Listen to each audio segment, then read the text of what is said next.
Wade Langston ran a soft cloth over his best boots, hands steady, eyes distant.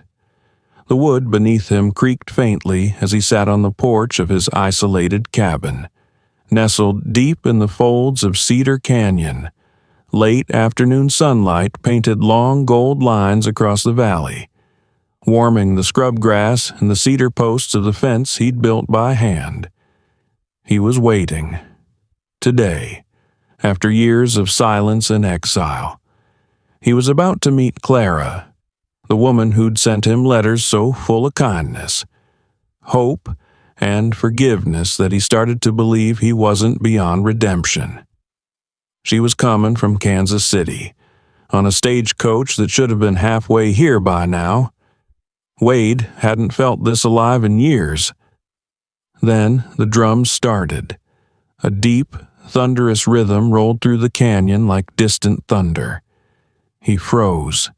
The cloth slipped from his fingers and landed softly at his feet. His breath caught.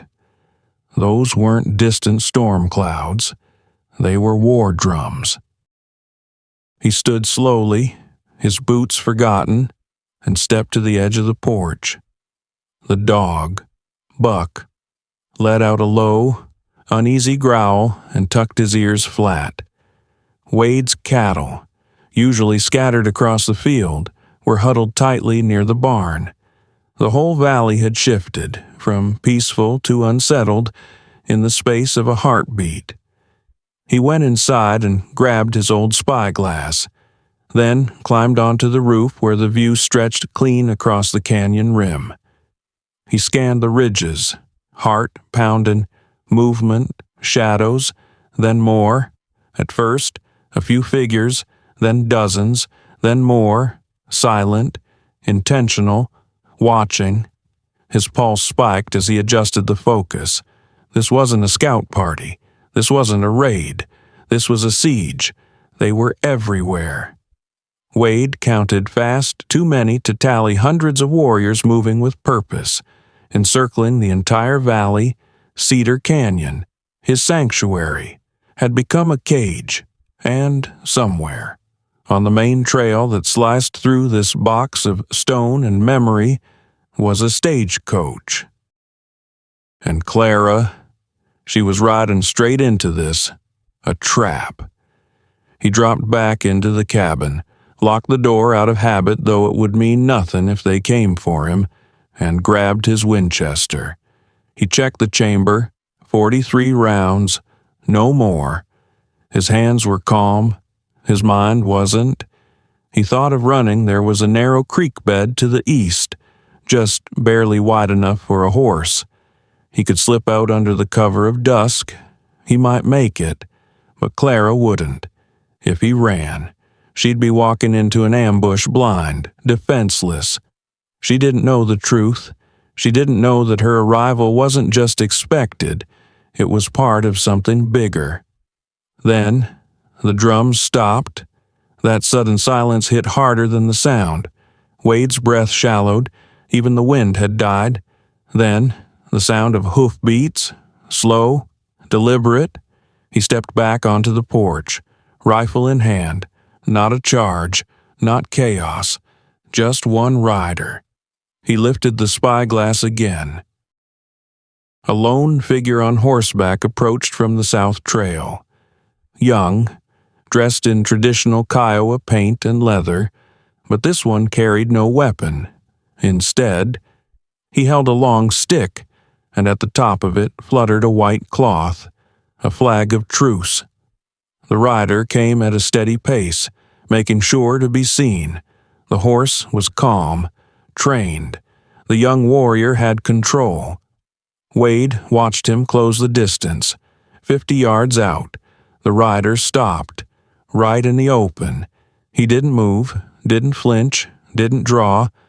Wade stayed behind the porch beam, rifle not aimed, but ready. Then the warrior spoke. "Wade Langston," he said, his voice deep and sure. "We need to talk." Wade's stomach nodded. The fact this man knew his name was a chill all its own. "You know me, I know who you were," the warrior said, eyes steady. Wade took one slow step forward. "What do you want?" The rider didn't answer immediately. Instead, he let the silence stretch between them like a drawn bow. "About the woman you're expecting," he said. "About why we're here." Wade stiffened. That's when he realized this had nothing to do with a random raid. This was personal. The ground beneath him felt less solid, as if the canyon itself had turned against him, as if the walls that once protected him were now echoing back everything he tried to bury. He didn't lower the rifle, but he no longer felt like the one in control. The man on the horse adjusted the flagpole in his hand, eyes never leaving Wade's. "Clara Vance is not coming here by accident," he said softly. "She's coming because someone told her exactly when to find you, exactly where." And then, with a calm that froze Wade's blood, he added, "She's not who you think she is." Wade Langston didn't lower his rifle. Not yet. The words that had just spilled from the Kiowa warrior's mouth echoed louder than the war drums that had filled the canyon moments before. "She's not who you think she is." Wade's heart thudded against his ribs like it was trying to break free. His mouth felt dry, his grip on the Winchester suddenly loose. "What are you talking about?" he demanded. Voice low, rough, uncertain. The rider Red Hawk. Though Wade didn't know his name yet, reached into a leather pouch tied to his saddle and pulled out a folded piece of paper. He held it up briefly, then tossed it into the dust between them.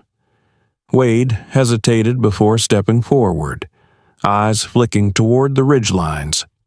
Still, the warriors waited in silence, a ring of shadows just beyond sight. He bent and picked up the paper, unfolding it with shaking fingers. A death certificate, Catherine Morrison, deceased, fever, Kansas City, 3 weeks ago.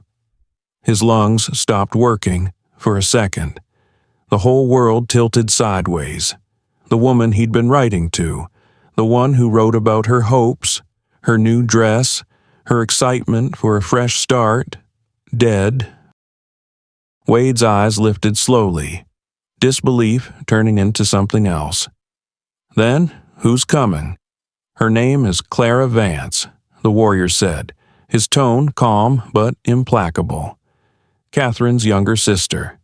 She survived the massacre at Deadwood Creek." Wade felt the name hit him like a cold slap. Deadwood Creek. That name opened a box he'd buried deep, under silence, regret, and whiskey. A box filled with gunfire, screaming, smoke, a box that stank of guilt. "No," Wade said, but his voice lacked weight. "No, it was an accident. We were after the Garrett gang. They opened fire." "You fired first," Red Hawk said, cutting through the excuse like a blade. "You and your men shot into a trading post without checking who was inside. You were told the outlaws had holed up there, but you didn't stop to confirm it." Wade's stomach turned. Memories came in flashes, his posse charging in, guns blazing, the chaos that followed, the silence after, the blood, a child's scream. A little girl hiding behind an overturned wagon, her face streaked with tears, her voice raw with terror. He'd told himself she was just another witness, that someone would care for her, that it wasn't his place anymore. But now, she was 12. Red Hawk continued. "You told her it was all a mistake, that the men you were chasing were dangerous, that sometimes these things happened." Wade staggered back a step, the certificate still in his hand, as if the paper weighed 100 pounds. "I didn't know you didn't ask," Red Hawk said flatly. Wade felt the rifle slipping in his grip. He leaned it against the porch railing, suddenly needing both hands just to breathe. The woman on that stagecoach wasn't a hopeful bride. She was a loaded weapon. "You're lying," Wade said hoarsely. "Clara, her letters were perfect," the warrior said, with the faintest trace of grim admiration. "Too perfect. She knew exactly what to say, what kind of loneliness you carried, what kind of man you pretended to be." Wade collapsed onto the porch steps. The dog, Buck, crept beside him, sensing the shift, his tail tucked. "She found me." Wade whispered, "Yes." Red Hawk confirmed, "And she's been watching you longer than you realize. She wanted to make sure you were alone, that you had nowhere to run." "She brought you," Wade said, voice empty. "She hired us," the warrior corrected. "Not to kill you, not at first. She wanted you surrounded, caged, forced to face what you did. She wants to look you in the eye." Wade covered his face with both hands, the heat of shame burning beneath his skin. 3 years. 3 years of hiding in this canyon, trying to forget, trying to start over, but the past hadn't forgotten him. "She's not just angry," Red Hawk said quietly. "She's careful, precise.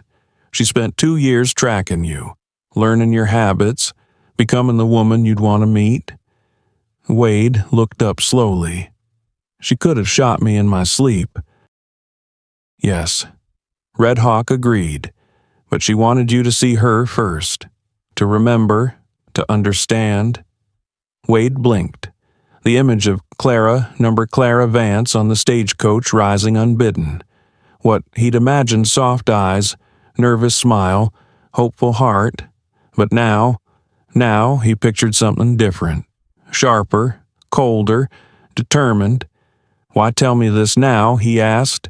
"Why not just let her surprise me?" Red Hawk's expression shifted, just slightly, because what happens next, that's still up to you. A chill passed over Wade's shoulders. Despite the sun, he felt like the ground beneath him wasn't dirt anymore, it was quicksand. "What does she want from me?" he asked. Red Hawk stared at him for a long moment, then said justice. The word landed between them like a dropped stone in a still pond. "She says you owe her that much," the warrior added, "before this is done." Wade looked down the trail. The stagecoach would be here within the hour. He had less than 60 minutes before everything he thought he knew unraveled completely. He picked up his rifle and stood. "Tell her," he said, voice strained. "I'm not running." Red Hawk inclined his head. "She already knows." And with that, he turned his horse and rode back into the canyon, disappearing like smoke into shadow. Wade stood alone, the weight of memory pressing down like a thunderhead. His boots still weren't polished. The sun had shifted. The shadows were longer now. The woman who wasn't Clara was almost here, and she was bringing the past with her. The stagecoach rolled to a stop in front of Wade Langston's cabin with a puff of dust and the clatter of nervous hooves. The driver, oblivious to the storm around him, tipped his hat and called cheerfully, "Got your bride here." Mr. Wade didn't answer. He couldn't. He stood stiffly on the porch, heart pounding, rifle leaning forgotten against the railing. His eyes locked on the door of the coach as it creaked open. A woman stepped down. Not the woman he'd imagined. Not the Clara of soft letters and whispered dreams. No. This woman was steel wrapped in cotton. Her dress was plain, but she moved like someone used to carrying weight, emotional or otherwise.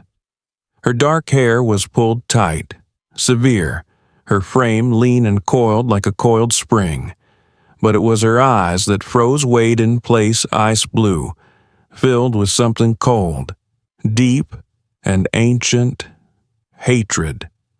The driver muttered something about luggage and weather, then climbed back up and turned the coach around, completely unaware he'd just delivered a ghost to a man drowning in guilt. When the coach disappeared down the trail, she turned, face to face, and she smiled, not warmly, not kindly, a smile that knew things, that remembered pain, that waited for years to bloom. "Hello, Sheriff Langston," she said, her voice level and composed. "Or do you prefer Wade now?" His name on her lips was like a bullet in his chest. She walked toward him, each step deliberate, boots crunching against gravel like clockwork. "I suppose men like you change names as easily as they change towns." Wade swallowed hard. "Clara?" "No," she snapped, her smile vanishing. "Don't call me that, not anymore." She stopped 10 feet from him. The air between them sizzled with unspoken memory. "My name is Clara Vance." She said, "You knew my sister. You killed her." Wade shook his head weakly. "It wasn't supposed to happen like that." "We were chasing the Garrett gang," she interrupted coldly. "Yes, I know. You were chasing shadows, and my family got in the way." Her voice trembled for a second, then steadied. "My father, my mother, Catherine, dead in a matter of minutes because you couldn't be bothered to confirm who was inside." He felt every word like sandpaper scraping his soul. "I remember you," she continued, her tone sharper. "You told me it was a mistake, that justice sometimes got messy, that I should be glad you got the real outlaws before they did more harm." Wade dropped his gaze. "I was trying to do the right thing. Then you failed." She spat. Her hand shook slightly as she reached into her satchel and pulled out a small wooden box. Familiar. Too familiar. His breath caught. "That belonged to your father." She opened it slowly, revealing its contents, a badge, a photograph, a small piece of her childhood. "You took this from me," she said softly. "Everything that made me feel safe. Everything I loved. I thought you'd gone east," Wade muttered. "I hoped someone had taken care of you." "No one did," she replied. "I was passed from hand to hand. Orphanages, rail stops, always told to forget." Her eyes burned, but I didn't forget. I remembered everything, your voice, your face, your lies. The wind shifted. Buck whined beside the porch. "You didn't just kill my family," Clara said. "You killed yourself that day, too. Or maybe you just revealed who you really were. That's not fair." "You gave up," she shouted suddenly, voice cracking. "You abandoned your badge, your oath, your responsibility. You ran into the woods and played farmer, thinking guilt was enough." Tears welled in her eyes, but didn't fall. Well, it wasn't. Wade felt stripped bare. "I tried to forget," he said softly. "I buried the badge, buried everything, but I never stopped seeing it. The blood, the fear in your eyes." "Good," she said. They stared at each other, two broken timelines crashing back together. "I spent 3 years tracking you," Clara said, "learning to write like a lonely widow, studying the man you became. I needed you to believe again, to hope again, so I could tear it down. Why not just kill me?" he whispered. Her lips curled into something twisted. "Because death is too quick. I wanted you to feel what I felt: loss, confusion, betrayal. To feel safe, then stripped, like I was." Silence. Wade sank to the steps, elbows on his knees, head in his hands. "I'm sorry," he said, voice raw. "Too late. I know." They stayed like that for what felt like hours, breathing the same bitter air. Finally, Clara stepped closer, not touching, not forgiving, just present. My sister loved music. She said, she played the fiddle. Did you know that he shook his head? She was playing when the bullets came through the wall. She didn't even hear them coming. Her voice broke then, and so did something in Wade. I can't change it, he said. I'd give anything to take it back. You can't. She said, I know. She straightened. But maybe you can do something else. And in her eyes now, not forgiveness, but purpose. Wade Langston had faced outlaws, lynch mobs, and shootouts that could wake the dead, but nothing in his life had ever felt like this. Clara Vance stood before him, her voice steady, her face unreadable. The box containing her father's keepsakes sat between them like an open grave. I didn't come here just to punish you, she said. Wade looked up from where he sat, back hunched on the steps of his cabin. His face was drawn, the lines of age and guilt suddenly deeper. Clara continued, her tone colder than Colorado stone. I came to offer you a choice. Wade blinked, unsure if he'd heard her right. What kind of choice, he asked cautiously. She pulled out another envelope from her bag. Thick, weathered. She tossed it next to the wooden box. Wade reached for it, hands slow, deliberate. Inside were photographs, hand-drawn maps, statements, telegrams, bounty posters, scrawled names, the Coulter gang. He felt his stomach drop. They're still alive, Clara said, still killing, still robbing, and this time, they're targeting children. Wade sifted through the documents. One letter in particular made his blood run cold, a telegram dated 5 days ago. It detailed an attack planned on the monthly children's train, a route that brought orphans from overcrowded eastern cities to new families in the west. Milfield Station. 4 days from now, 43 children, alone, defenseless. Why are you telling me this? Wade asked, voice rough. You could go to the marshals, the cavalry. I tried. Clara interrupted. No one listened. Said the intel wasn't solid. Said it came from unreliable tribal sources. She nodded toward the ridgelines, where Red Hawk and his people still stood like silent sentinels. They've been tracking the Coulters for weeks, gathering evidence, but white lawmen don't trust their eyes, or their ears. Wade let the papers fall into his lap. I gave up chasing the Coulters 3 years ago. He muttered, after Deadwood Creek. I thought you thought quitting made it right. Clara's voice sharpened. You left them free to kill 14 more people. Wade, 14. Wade flinched. That's 14 more families like mine, she added. The wind picked up, scattering a few loose pages across the dirt. I'm not here to offer redemption, she said. There's no redemption for what you did. I'm offering you a reckoning. Wade didn't move. I want you to help stop them, Clara said. I want you to ride with me, with Red Hawk's warriors, to Milfield, to do something that matters, and if I say no, he asked, already knowing. She didn't blink.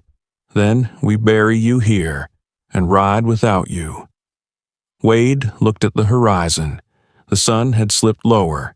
Shadows crept up the canyon walls.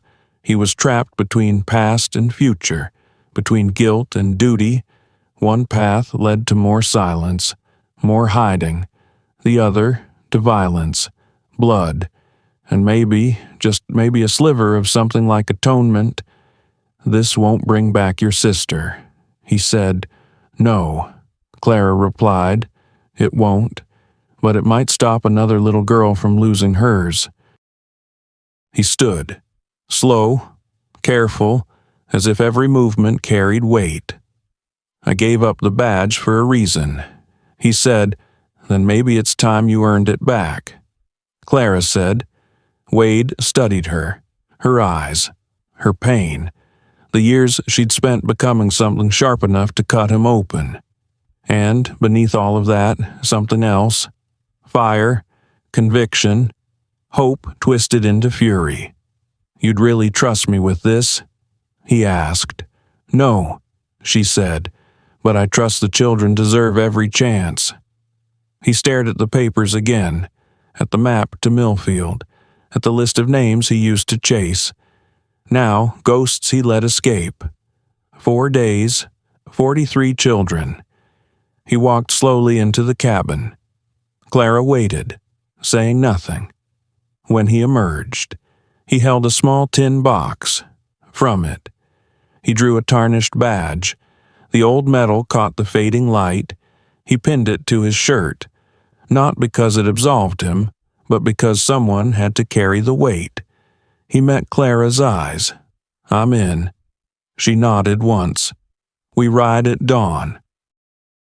Dawn cracked over Cedar Canyon like a silent oath. Wade Langston stood beside his cabin, adjusting the saddle on his best horse, a gray Mustang with eyes like coals and the temperament of a mule. Clara Vance stood nearby, already dressed in practical trail gear, loading her rifle with the kind of precision that spoke of long practice, not show. Red Hawk and 24 Kiowa warriors emerged from the ridgelines as the first rays of light painted the cliffs gold. They moved silently, efficiently, men who'd prepared for war, but not for conquest, for protection, for justice.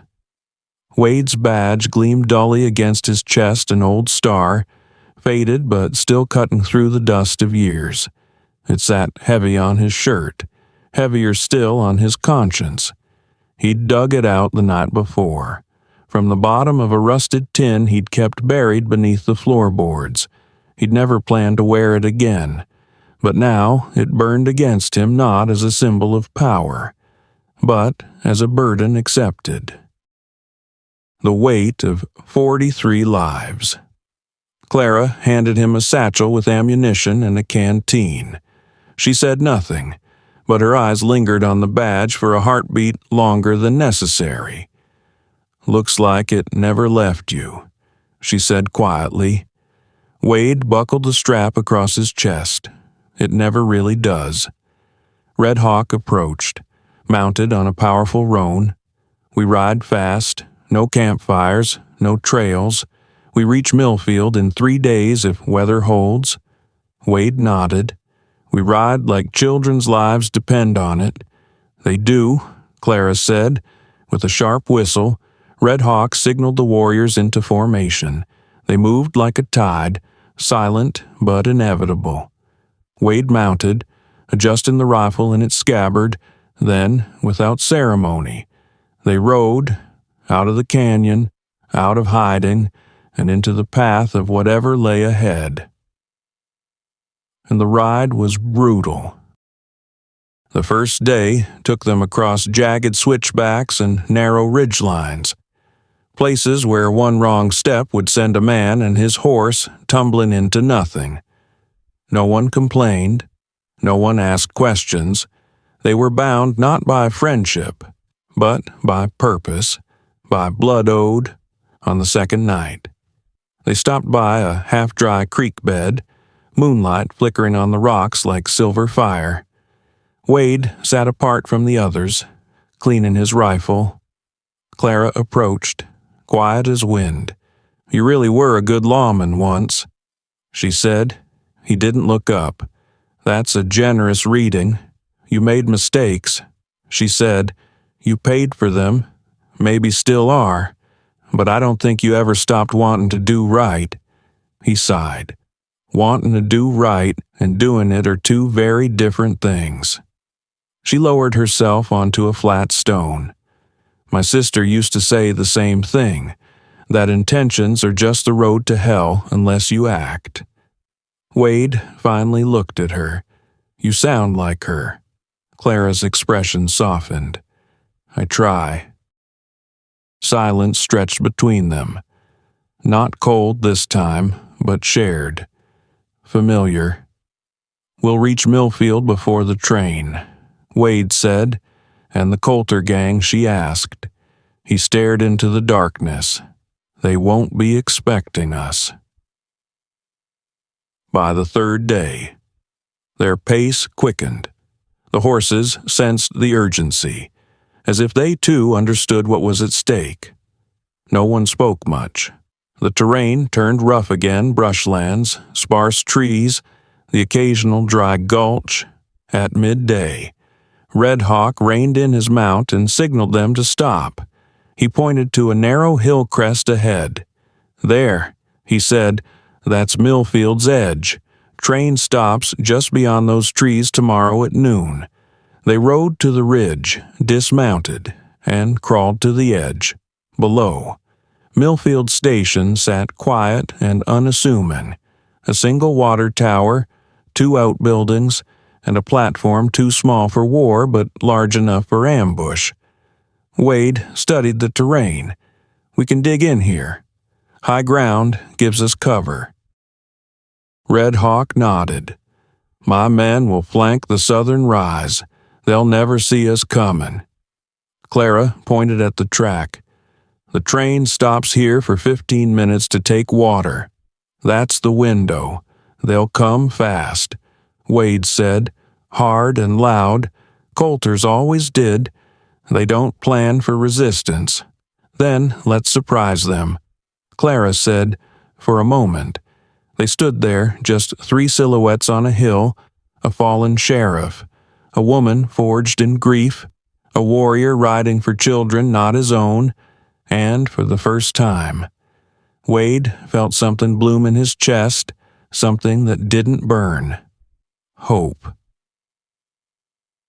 That night, around a cold, fireless circle, they laid out the plan. Wade marked positions in the dirt with a stick. Clara reviewed the timing. Red Hawk translated strategy to his warriors in low, rhythmic syllables. There were no speeches, no oaths, just understanding, just purpose, before turning in. Wade walked to the edge of the bluff. Clara joined him, arms folded. "If we die tomorrow," she said, "I just want you to know I didn't forgive you." He nodded. "Didn't expect you to." She glanced sideways. "But I'm not here for revenge anymore." He raised a brow. "I'm here for them," she said, "for the kids." Wade looked out across the dark landscape. "Then let's make sure they see another sunrise." The train whistle cried through the morning fog like a ghost calling out. Wade Langston crouched behind a stack of crates near the Milfield water tower, eyes locked on the horizon. The iron beast was coming. The tracks trembled beneath his boots, the tremor passing through his bones like a premonition.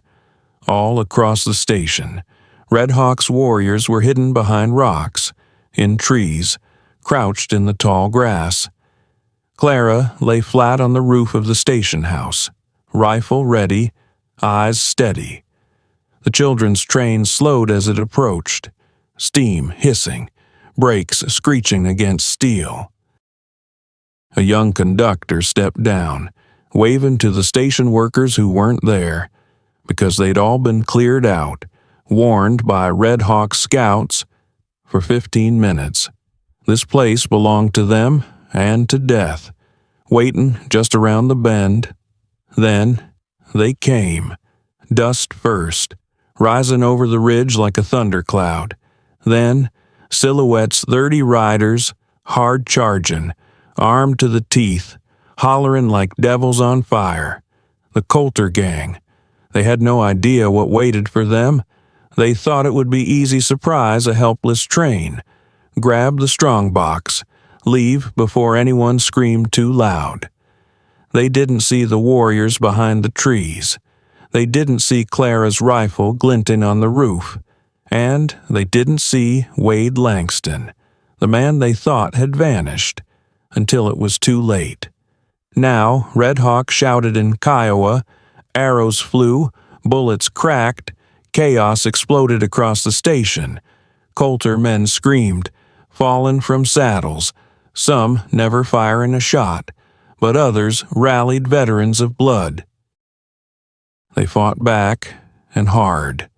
Gunfire ripped through wood, splinters flying, horses reared, smoke thickened.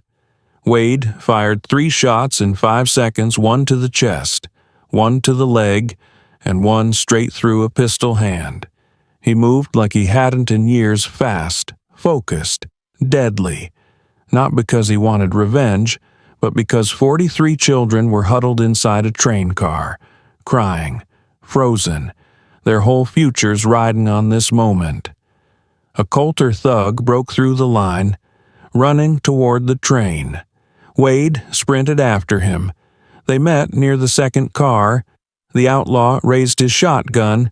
Wade didn't hesitate. One clean shot. The man dropped. Clara covered him from above, picking off 2 more Coulter riders who tried flanking the platform. Her face never flinched.